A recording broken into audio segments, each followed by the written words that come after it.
हाय प्रणाम नमस्कार। मैं हूं गायक दीपक दिलदार और आज बहुत ही खुशी की बात है।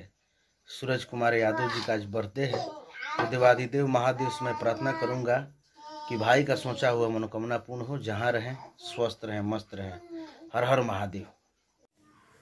नमस्ते प्रणाम। हम आप सबके छोट भाई बुलेट राजा। आज बड़ा खुशी के बात बा कि हमारे एगो छोट भाई सूरज कुमार यादव, वो भाई के आज हैप्पी वाला बर्थडे बा। तो हमारा तरफ से हैप्पी बर्थडे बाबू। आप ऐसे ही तरक्की कीजिए और आगे बढ़िए। हर हर महादेव। Love you. नमस्कार प्रणाम।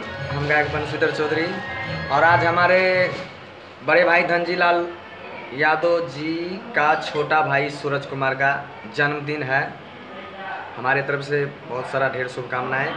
और सूरज भाई मेरे तरफ से हैप्पी बर्थडे टू यू। जियो हजारों साल मेरे भाई। Love you. नमस्कार प्रणाम। कैसन बनी रहोगा सब? ठीक बानी?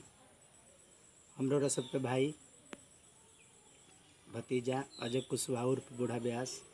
तमाम भोजपुरी भाई लोग के प्रणाम बा, नमस्कार बा। आज बहुत खुशी के बात बा कि हमनी के मित्र, हमनी के जोरदार कलाकार, बहुत सुंदर कलाकार एबरा के उभारता हुआ सितारा धनजीलाल यादव जी के भाई सूरज यादव जी के आज जन्मदिन बा। तो जन्मदिन के हमारा तरफ से ढेर सारी शुभकामना। भाई हमनी के हजारों साल जी हैं। माता रानी माई थावेली के कृपा बना रहो और औरों से भी आशीर्वाद दी हैं। सूरज यादव जी, धनजीलाल यादव जी का आई लव यू।